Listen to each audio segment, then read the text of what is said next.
So this is how you wrap an entry door when it's not going to have any screen door, storm door on it. Just gives it a nice clean finished look. I have already pre-bent my top piece. It goes right up here. Now I just have to cut it to fit. So what you'll do, I already have my length cut. Line it up with each side.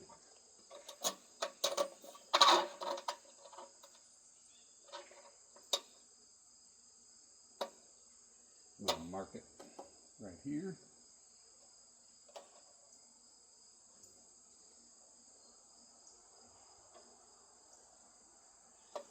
Try not to move it.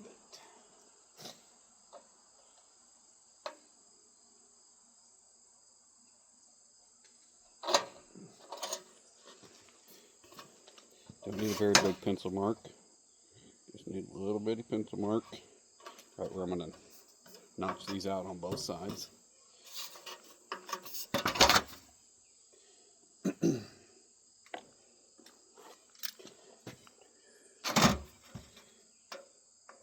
Works best to use a nice sharp blade. It's going to do a lot better job than using a pair of snips.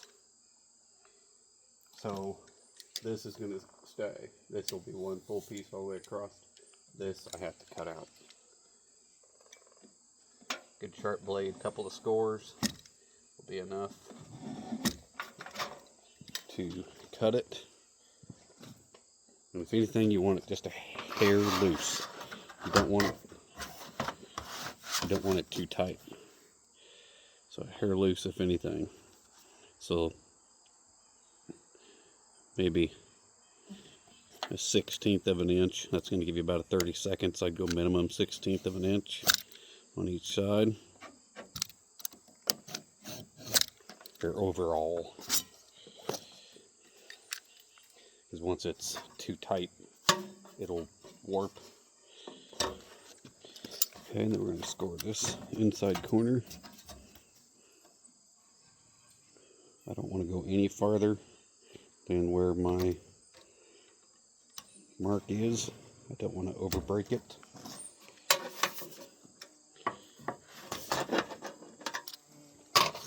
You can do a little cheat. You can always take and eye it, put a pencil mark on the other side, or you can measure it and mark it. Doesn't matter.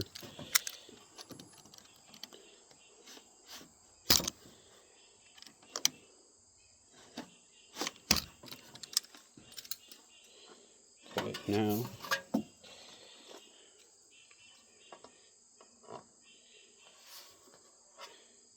so this is going to tuck up behind my weather strip. So if anything, I'd rather just a little bit of an overcut on each side.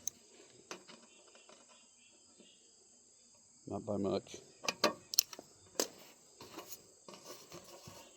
And you can take and just work it back and forth. See, that blade will get you straight into the corner.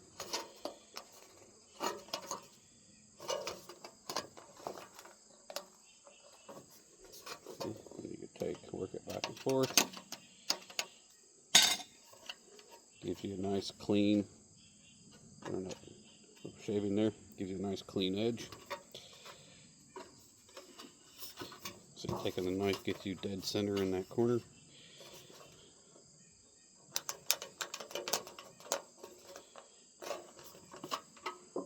Okay, nice and sharp corner.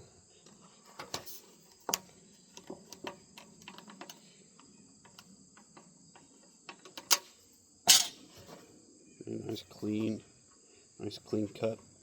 Probably could have scored that a little bit better right here in that corner. If you could see it or not. Like, here's a piece of scrap. See, if you're going to take these into a corner, sometimes it can be hard to keep that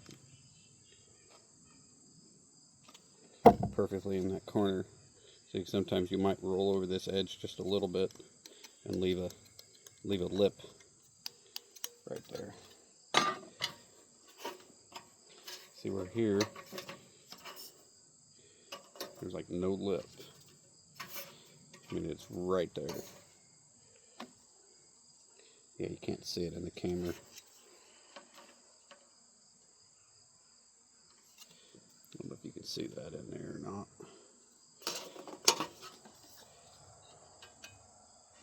Try to hold it up. The camera will catch the view there. But as long as you got a good square corner, that knife's gonna find that inside corner. Okay, now this thing is ready, essentially, to go ahead and put in.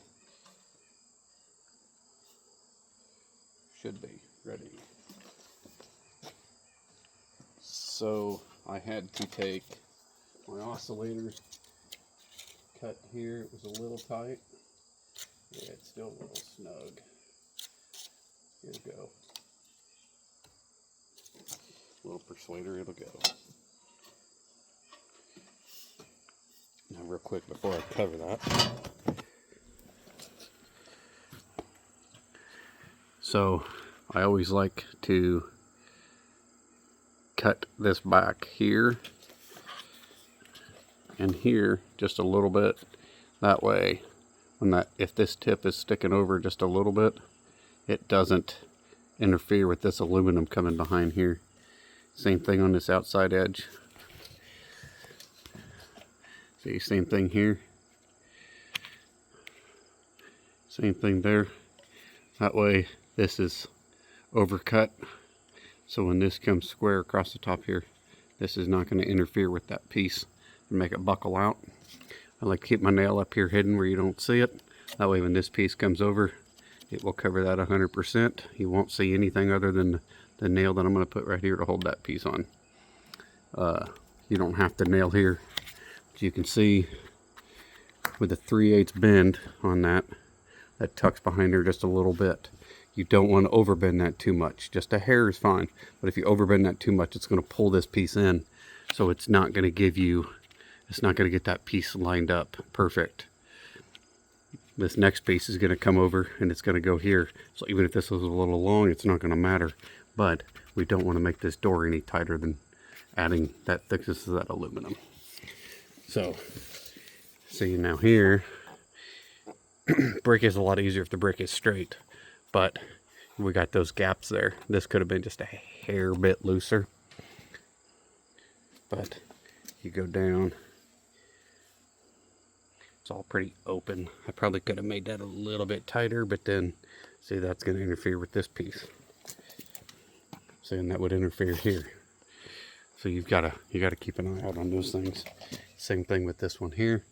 I would have liked to brought that over just a little bit more, but I know it's kind of hard to tell on the camera, but there's about 16 inches there, but that's fit pretty tight. So sometimes you just got to give and take. But this is all going to be sealed up. I'm going to seal all that, both all the way around. So let's put this back here.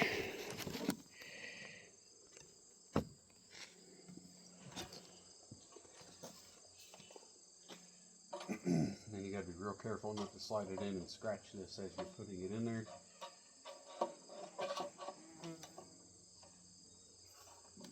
See, I made it too tight.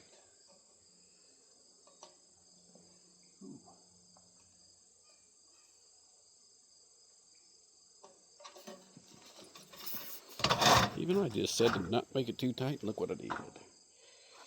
So, I'm going to take off.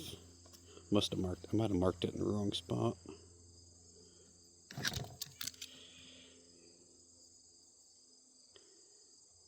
This side, there's a side I can take a little bit more off of. Sometimes you got to look too and see, make sure your mark is in the right spot, that you don't need to take that off on a different spot.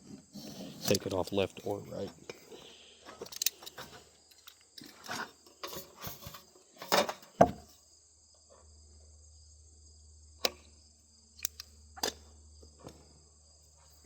Now if I have to, I'll use my snips there. I can grab one of my other pairs.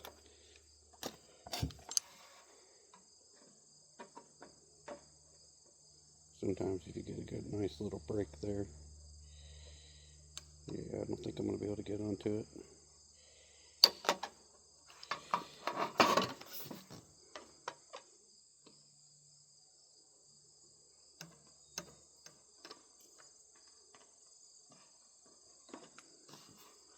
And these Weiss hand seamers, they're okay. I don't like the function here. I wish there was a different, because in order to off and on, you almost got to reach up here with the second hand instead of reaching all the way up here one-handed.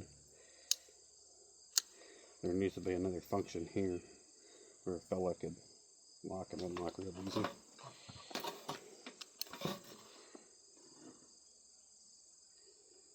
Well, I don't think that's going to work.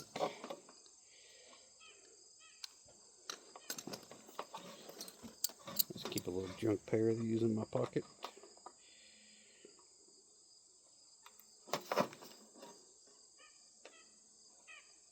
See, if I would have just marked it right the first time. So, good time to screw up. Right here on camera to tell you what not to do. Double check your marks.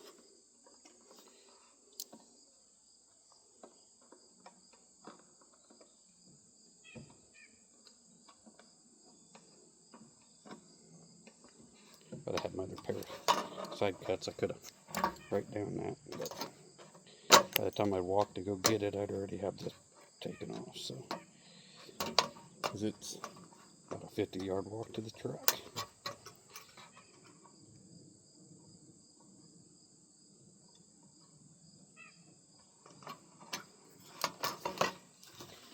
Pick that piece up here in a minute. I don't like leaving any of my aluminum scraps laying around. It's not going to rot. Some kid walk out here barefoot, slice his foot open, all because my dumb ass didn't pick it up. Okay, attempt number 2.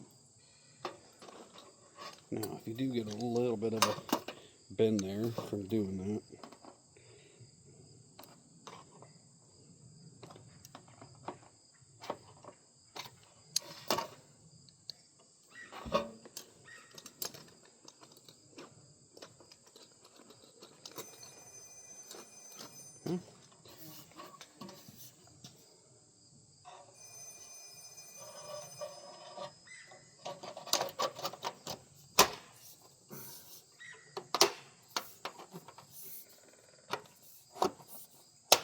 and in she goes.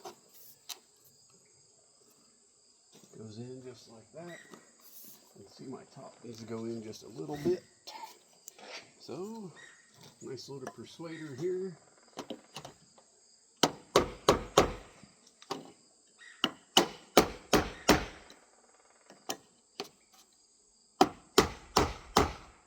You gotta be careful because you can crease that real quick. Then once it's creased, you gotta throw it away.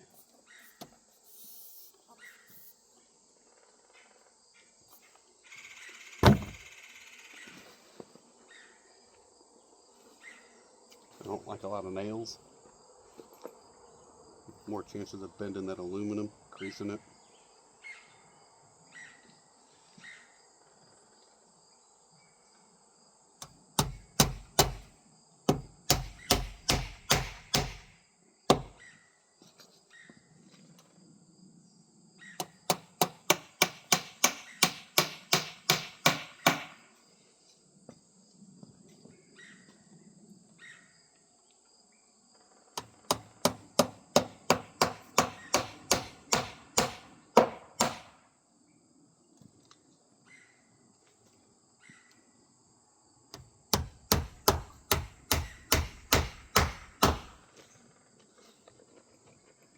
Two more nails.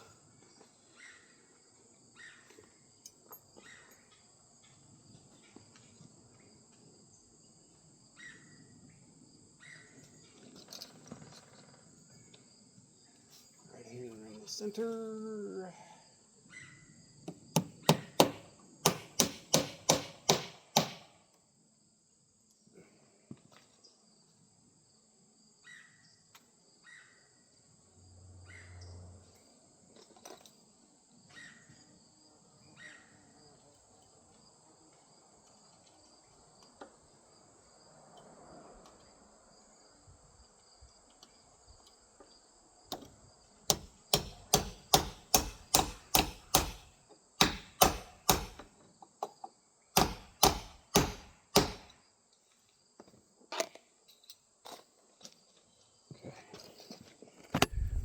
So,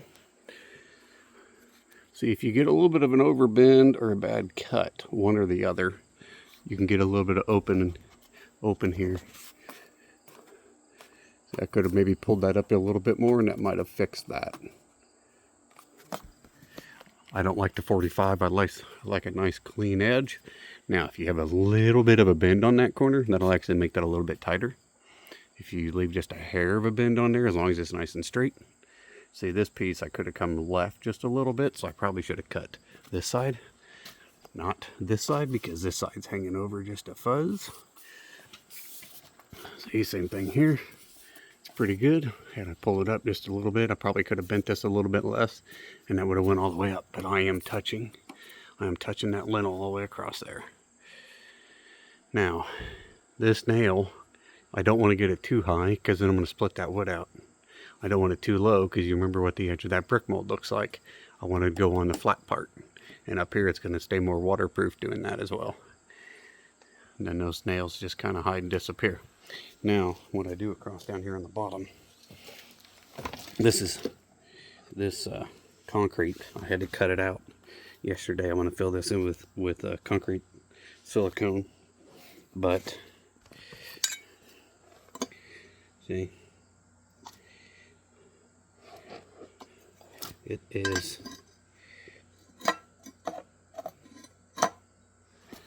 hitting there too, and I have nothing threshold is sitting straight on the floor on the inside.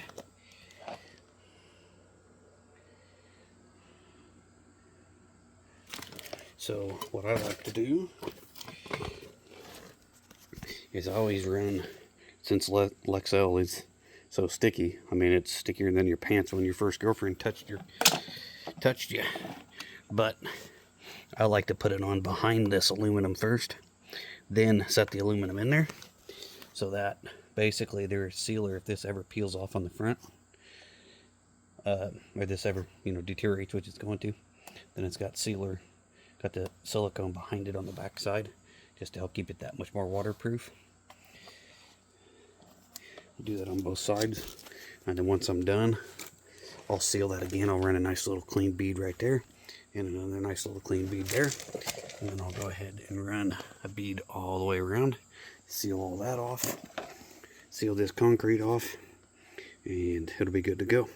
Now, this is a Mastercraft door. There's nothing I could do about it, but it's so tight that it is literally crushing that seal there. There's almost nothing left to it once it's crushing them, and it's like a 1/16 of an inch. This side was so tight that it destroyed it, so I had to pull it off. But this was a supplied door.